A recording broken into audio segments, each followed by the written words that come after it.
फिर आज का पहला प्रश्न है, सुशासन दिवस कब मनाया जाता है? तो साथियों यह दिवस मनाया जाता है प्रत्येक वर्ष 25 दिसंबर को। सुशासन दिवस कब मनाया गया है? तो 25 दिसंबर को मनाया गया है साथियों।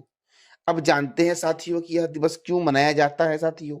तो देखो साथियों, सुशासन दिवस जो आपका है, ये अटल बिहारी वाजपेयी की जयंती पर मनाया जाता है। अटल बिहारी वाजपेयी का जन्म हुआ था 25 दिसंबर 1924 को। और इनका जन्म कहाँ हुआ था साथियों? तो मध्य प्रदेश के ग्वालियर में इनका जन्म हुआ था। साथियों इनकी मृत्यु हुई थी 16 अगस्त 2008 को दिल्ली एम्स में साथियों। यह भारत के 11वें प्रधानमंत्री और विदेश मंत्री भी रह चुके हैं।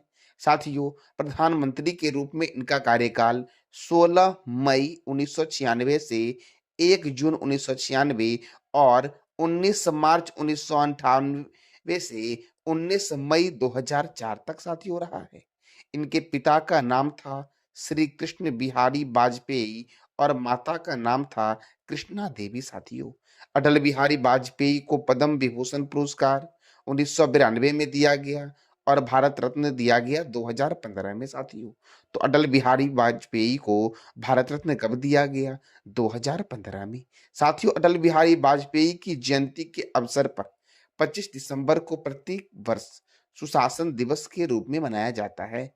साथियों पूर्व प्रधानमंत्री मनमोहन सिंह ने राज्यसभा में एक भाषण के दौरान उन्हें भारतीय राजनीतिक का भीष्म पितामह कहा था। तो अगर मैं आपसे पूछूं कि अटल बिहारी वाजपेयी को भीष्म पितामह भारतीय राजनीति का किसने कहा था? तो भारत के पूर्व प्रधानमंत्री और साथियों ये अर्थशास्त्री भी हैं, डॉक्टर मनमोहन सिंह, इन्होंने ही कहा था साथियों। साथियों डॉक्टर मनमोहन सिंह जो हैं, ये साथियों भारत के पूर्व प्रधानमंत्री थे और इन्होंने ही अटल बिहारी वाजपेयी को किस नाम से संबोधित किया था? तो भारतीय राजनीति के भीष्म पितामह साथियों। साथियों अब दिसंबर महीने में और कौन-कौन से महत्वपूर्ण दिवस मनाए गए हैं? तो देखो साथियों बीएसएफ स्थापना दिवस कब मनाया गया? 1 दिसंबर को। विश्व एड्स दिवस कब मनाया गया? 1 दिसंबर को। एड्स दिवस का थीम था लेट कम्युनिटीज लीड साथियों। नागालैंड ने अपना 61वां स्थापना दिवस कब मनाया है? तो 1 दिसंबर को मनाया है। अंतर्राष्ट्रीय गुलामी उन्मूलन दिवस 2 दिसंबर को मनाया गया है। विश्व मृदा दिवस कब मनाया गया है? 5 दिसंबर को साथियों। साथियों विश्व मृदा दिवस का थीम क्या था? तो थीम साथियों था soil and water a source of life. अंतर्राष्ट्रीय नागरिक उड्डयन दिवस 7 दिसंबर को मनाया गया है। सशस्त्र सेना झंडा दिवस 7 दिसंबर को मनाया गया है। मानवाधिकार दिवस कब मनाया गया है? तो 10 दिसंबर को मनाया गया। साथियों अंतर्राष्ट्रीय पर्वत दिवस कब मनाया गया? तो 11 दिसंबर को मनाया गया है अंतर्राष्ट्रीय पर्वत दिवस साथियों। राष्ट्रीय ऊर्जा संरक्षण दिवस 14 दिसंबर को मनाया गया है। विजय दिवस साथियों 16 दिसंबर को मनाया गया है। अल्पसंख्यक अधिकार दिवस कब मनाया गया? तो 18 दिसंबर को मनाया गया। गोवा मुक्ति दिवस कब मनाया गया? 19 दिसंबर को साथियों, क्योंकि 19 दिसंबर 1961 को गोवा पुर्तगाल से आजाद हुआ था। विश्व बास्केटबॉल दिवस कब मनाया गया? 21 दिसंबर को। साथियों बास्केटबॉल में खिलाड़ियों की संख्या कितनी होती है? तो ये बताना है कमेंट बॉक्स में आपको। राष्ट्रीय किसान दिवस 23 दिसंबर को मनाया गया। राष्ट्रीय उपभोक्ता अधिकार दिवस कब मनाया गया? तो 24 दिसंबर को साथियों मनाया गया राष्ट्रीय उपभोक्ता अधिकार दिवस। साथियों अगला प्रश्न हमारा है, देश की पहली एआईसीटी कौन बनेगी? तो साथियों भारत की पहली आर्टिफिशियल इंटेलिजेंस सिटी जो बनेगी वो बनेगी लखनऊ। कौन बनेगी? लखनऊ। अब लखनऊ साथियों उत्तर प्रदेश का शहर है। तो मैंने बताया था पिछली क्लास में आपको कि उत्तर प्रदेश के मुरादाबाद में साथियों, उत्तर प्रदेश के मुरादाबाद में चौधरी चरण सिंह की प्रतिमा का अनावरण किया गया है साथियों। और मैंने बताया था कि किसान दिवस पर साथियों उत्तर प्रदेश सरकार ने 51 किसानों को ट्रैक्टर उपहार में दिया है। साथियों उत्तर प्रदेश की राजधानी क्या है? लखनऊ।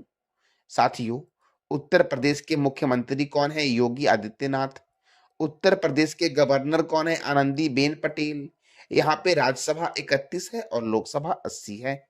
दुधवा राष्ट्रीय उद्यान, रानीपुर वन्य जीव अभयारण्य, पीलीभीत राष्ट्रीय उद्यान किस राज्य में है? उत्तर प्रदेश में साथियों। साथियों अमानगढ़ बाघ रिजर्व ये भी उत्तर प्रदेश में है। भारतीय चीनी तकनीकी संस्थान कानपुर में है। साथियों भारतीय दलहन शोध संस्थान कौन सा? तो भारतीय दलहन शोध संस्थान ये भी कानपुर में है, और कानपुर है गंगा रिवर के किनारे।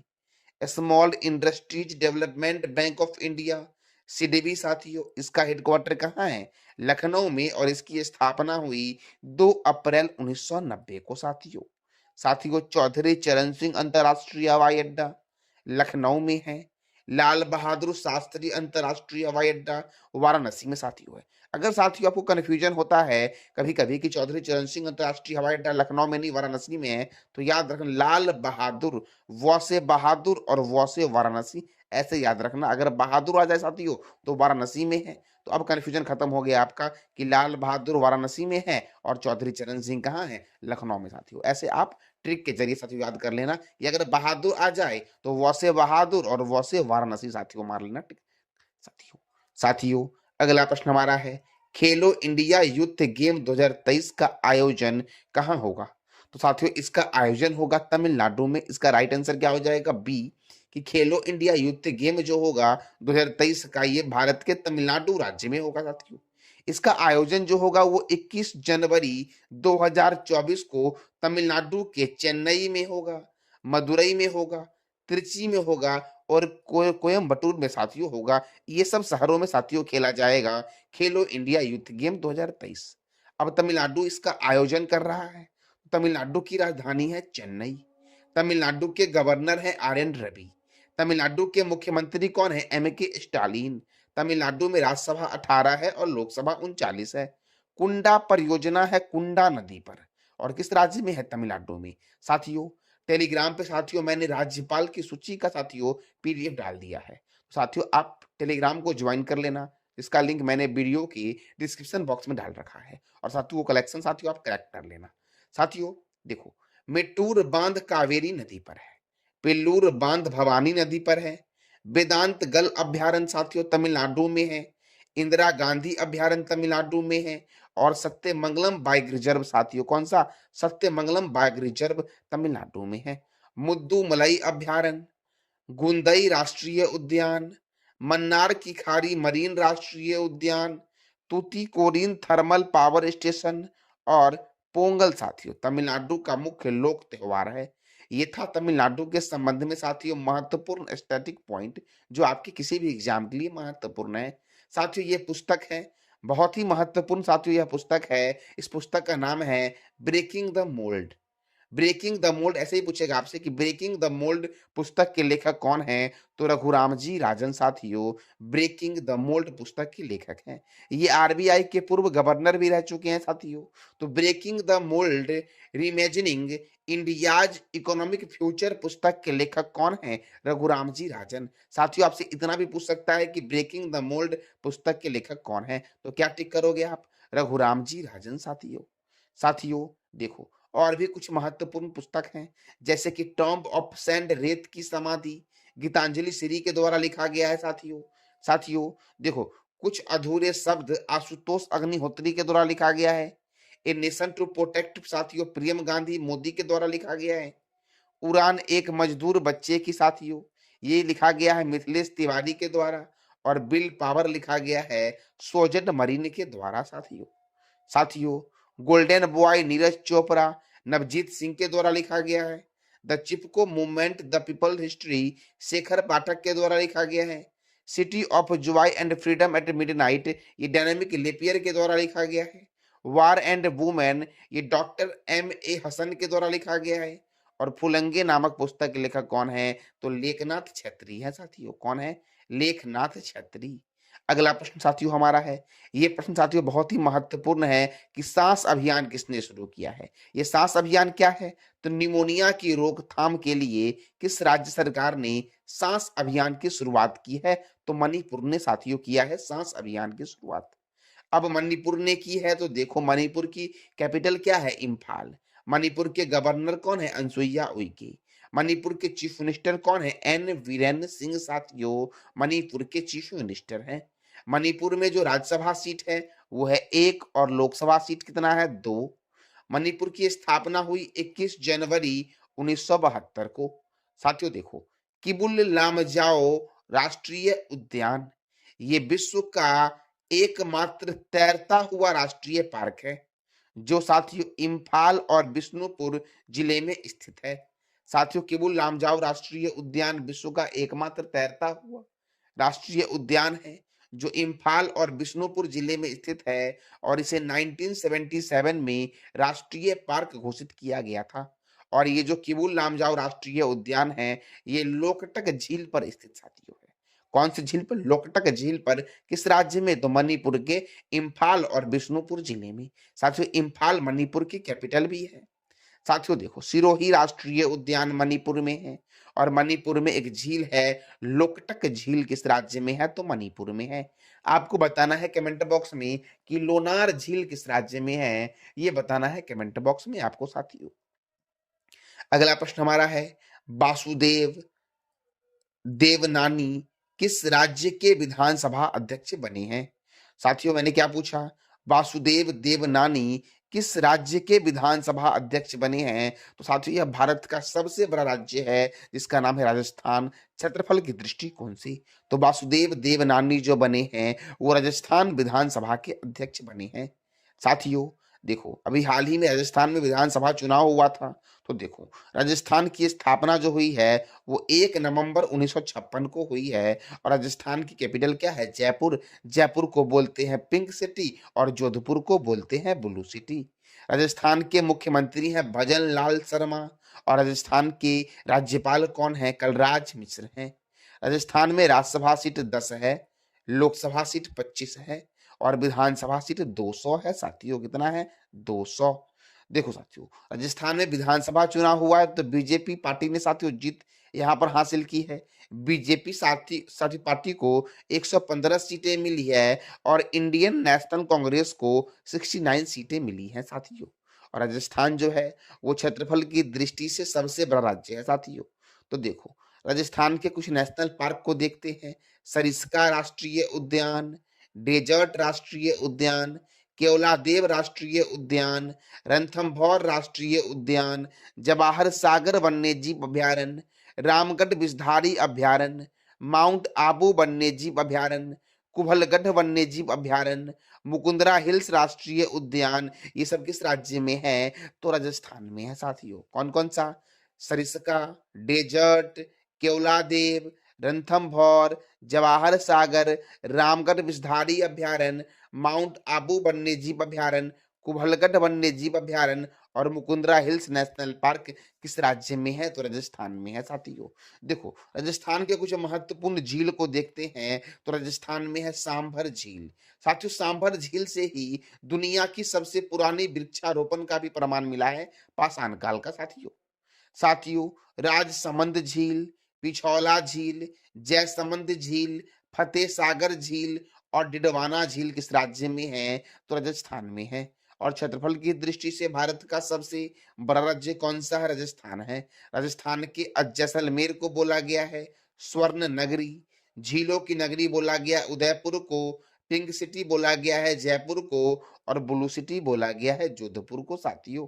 साथियों, अगर आपको हमारी कंटेंट अच्छी लगती है तो चैनल को लाइक करें, शेयर करें और सब्सक्राइब करें। साथ साथ बेल आइकन को भी दबा दें ताकि आपको डेली अपडेट मिल सके साथियों। देखो, राजस्थान के पड़ोसी राज्य जो हैं वो कौन से हैं?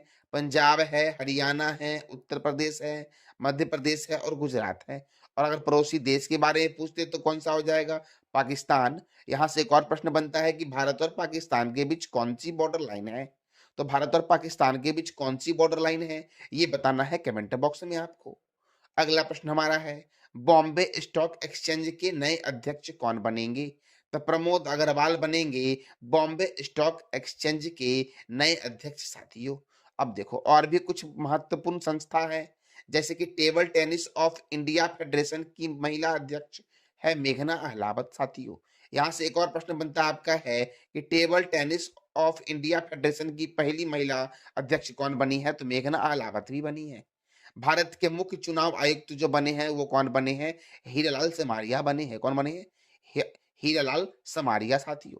भारतीय कुश्ती महासंघ के जो अध्यक्ष बने हैं वो बने हैं संजय सिंह साथियों। टाटा पावर रिन्यूएबल एनर्जी के एमडी एंड सीईओ बने हैं दीपेश नंदा। रेलवे बोर्ड की अध्यक्ष और महिला सीईओ साथियों है जया वर्मा सिन्हा, जो रेलवे बोर्ड की पहली महिला अध्यक्ष है साथियों। प्रेस ट्रस्ट ऑफ इंडिया के अध्यक्ष बने हैं के एन शांता कुमार। कौन बने हैं? के एन शांता कुमार। साथियों, प्रेस इंफॉर्मेशन ब्यूरो के नए प्रमुख कौन बने हैं? मनीष देसाई। केंद्रीय प्रत्यक्ष और सीमा शुल्क बोर्ड के नए अध्यक्ष बने हैं संजय कुमार अग्रवाल। रेलवे सुरक्षा बल के महानिर्देशक कौन है? मनोज यादव हैं। साथियों, नाबार्ड के नए अध्यक्ष कौन बने हैं? साजी गेबी। साथियों, मनोज यादव से एक प्रश्न याद आ गया आपका कि मोहन यादव किस राज्य के मुख्यमंत्री बने हैं? ये बताना है कमेंट बॉक्स में आपको। भारतीय तटरक्षक बल के 25वें महानिर्देशक बने हैं राकेश पाल साथियों। हिंदू ग्रुप की नई अध्यक्ष कौन बनी है? तो निर्मला लक्ष्मण बनी है हिंदू ग्रुप की साथियों नई अध्यक्ष। अशोक लीलैंड के एमडी एंड सीईओ कौन है? सीनू अग्रवाल।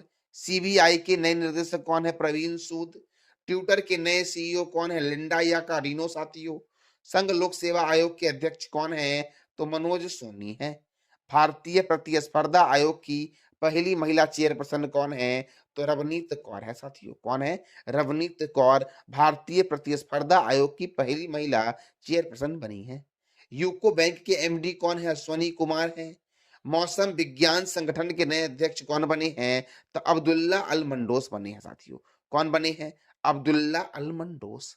साथियों, अगला प्रश्न हमारा है इंडिया स्किल रिपोर्ट 2024 के अनुसार कार्य करने के लिए भारत का सबसे पसंदीदा शहर कौन बना है साथियों? तो देखो, इंडिया स्किल रिपोर्ट 2024 के अनुसार युवाओं के लिए जो भारत का सबसे पसंदीदा शहर बना है वो कौन बना है? तो केरल का तिरुवनंतपुरम और कोचीन बना है।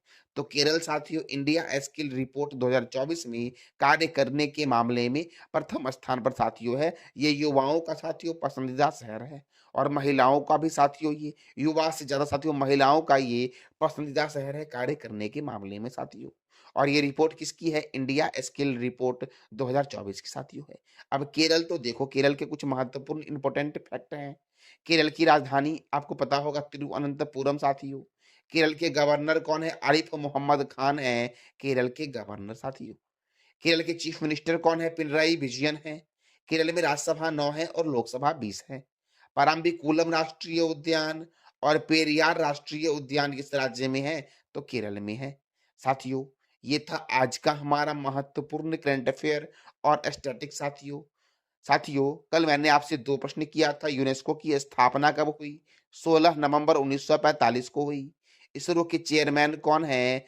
तो श्रीधर सोमनाथन साथियों इसरो के नए चेयरमैन है साथियों। साथियों, आज का आपका दो प्रश्न है जिसका जवाब देना है कमेंट बॉक्स में आपको। सीबीआई के निर्देशक कौन है? और दूसरा प्रश्न हमारा है विश्व का एकमात्र तैरता हुआ राष्ट्रीय पार्क या राष्ट्रीय उद्यान का नाम क्या है और यह किस राज्य में है? इस दोनों प्रश्न का जवाब देना है कमेंट बॉक्स में आपको। ये था आज का हमारा महत्वपूर्ण करंट अफेयर। जानकारी अच्छी लगी तो चैनल को लाइक करें, शेयर करें और सब्सक्राइब करें। साथ साथ बेल आइकन को भी दबा दें ताकि आपको डेली अपडेट मिल सके साथियों। धन्यवाद।